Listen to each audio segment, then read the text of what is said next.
नमस्कार, मैं संदीप कुमार आर्या, शिक्षक जीआरबी इंटर कॉलेज राड। प्यारे बच्चों, इस समय कोरोना जैसी महामारी के चलते हमारे शासन प्रशासन द्वारा आप लोगों के लिए घर में ही बैठे पढ़ाई की व्यवस्था की गई है। आशा करते हैं कि आप लोग घरों में बैठकर अच्छे तरीके से अध्ययन कर रहे होंगे।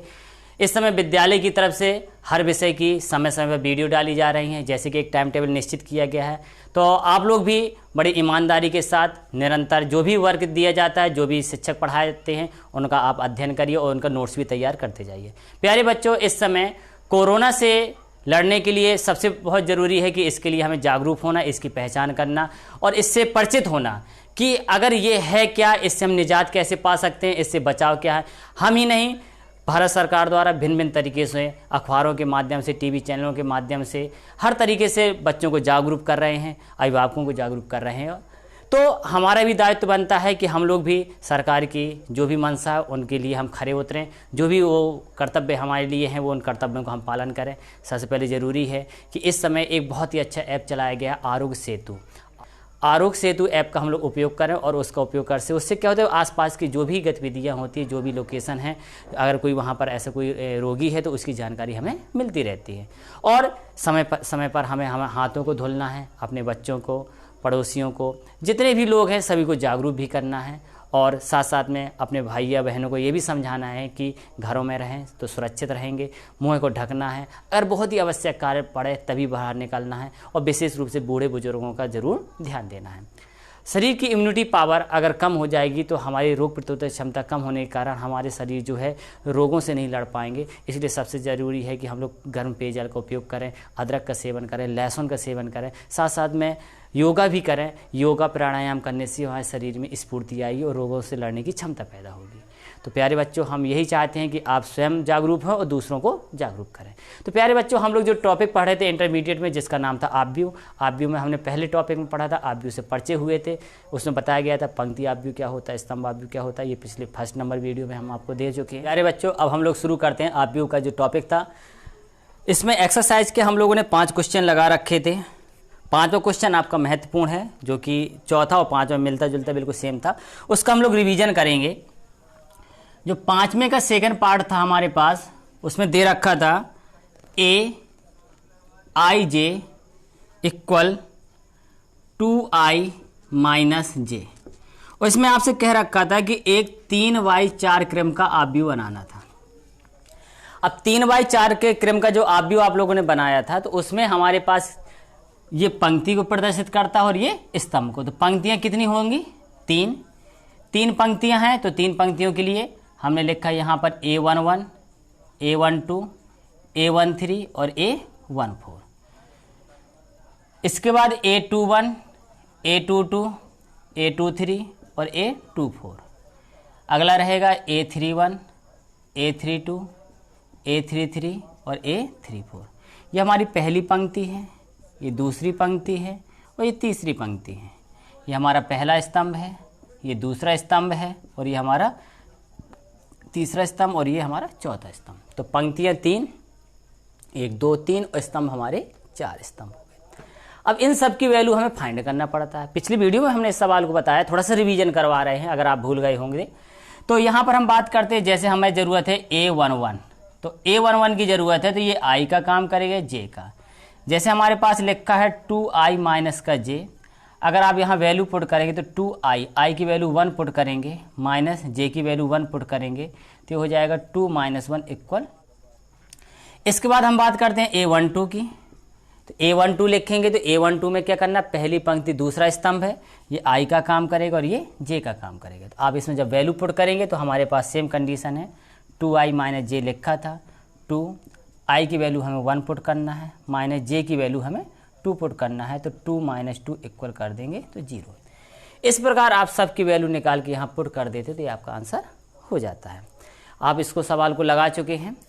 इसी प्रकार हमने 6वें सवाल में भी चर्चा की थी, 6वां सवाल भी हो गया था। अब हम बात करने वाले हैं आज की वीडियो में क्वेश्चन नंबर 7वां।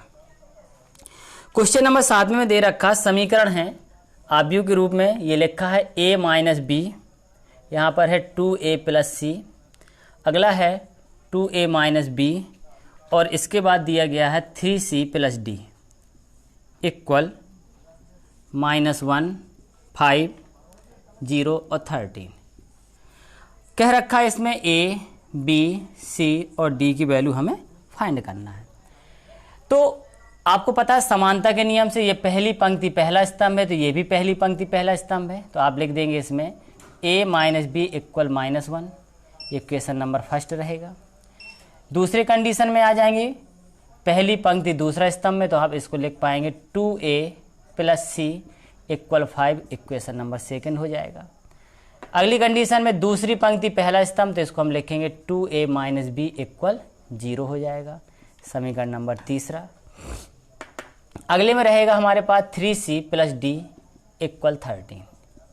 अब इन चारों समीकरणों को सॉल्व करके हमें ABCD की वैल्यू फाइंड करनी है। अब जैसे देखिए, ये वाले समीकरण में AB की बात हो रही, इसमें भी AB की बात हो रही, तो हम इन्हीं के लिए पहले बात कर लेंगे।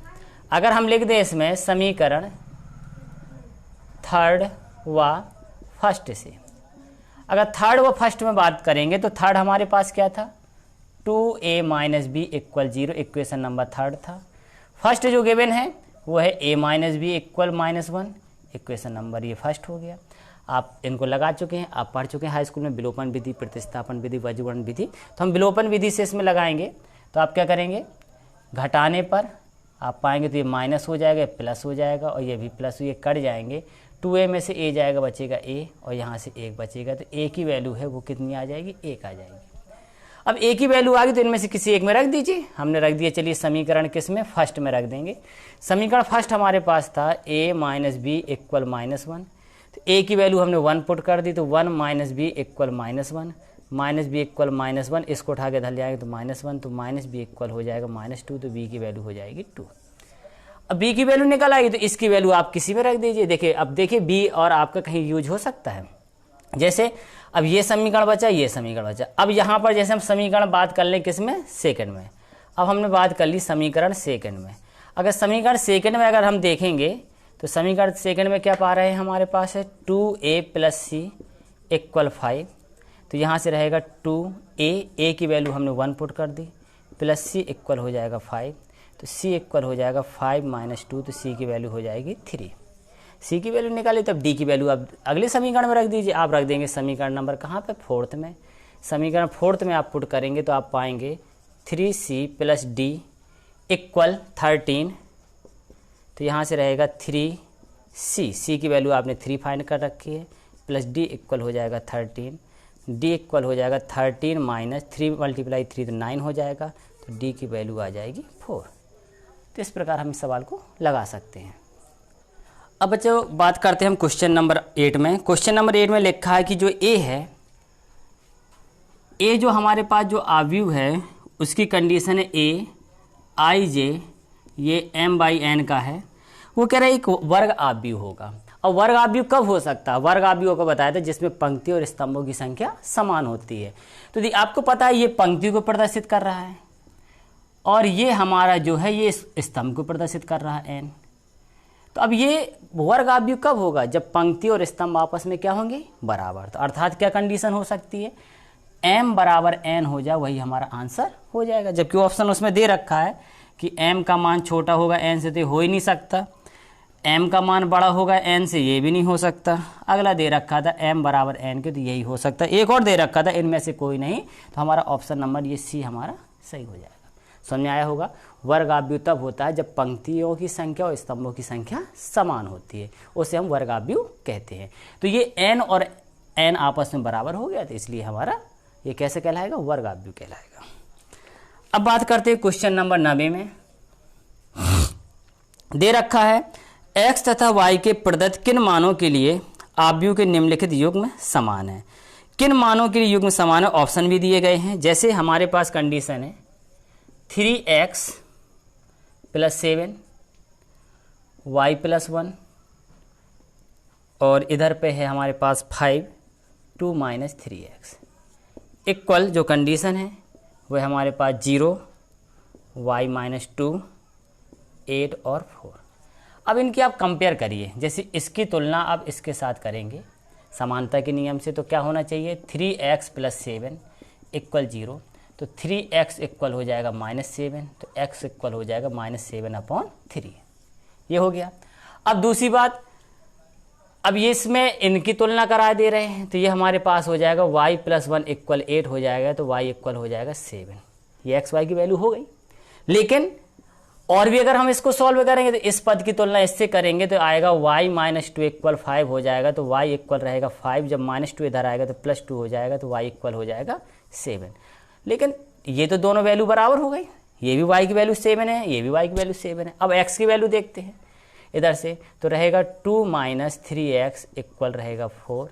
ये रहेगा हमारे पास -3x इक्वल 4 रहेगा, 2 को उठा के इधर ले आएंगे तो -2 हो जाएगा, -3x इक्वल हो जाएगा 2, तो x इक्वल हो जाएगा 2/3, वो भी कहेगा माइनस का।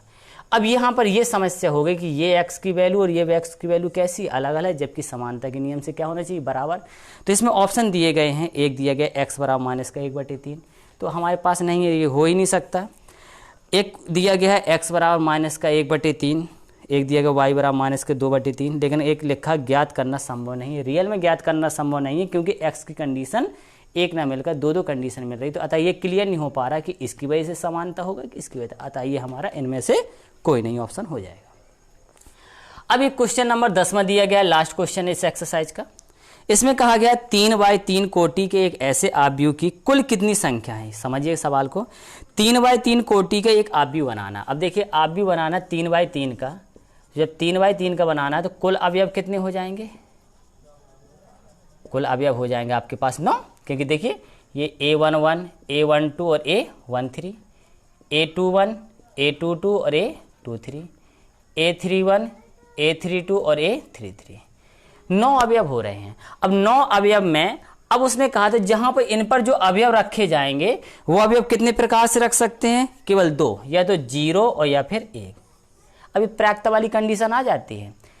चुनने के अर्थात पदों को चुनने के कितने तरीका हैं, 2 तरीका हैं, और जबकि एक बार में कितने पद आते हैं, 9 पद आते हैं, तो कुल कितने तरीके हो जाएंगे, तो कुल हो जाएंगे 2⁻9। अब 2 का कितने बार गुणा करना है, 9 बार गुणा करना है।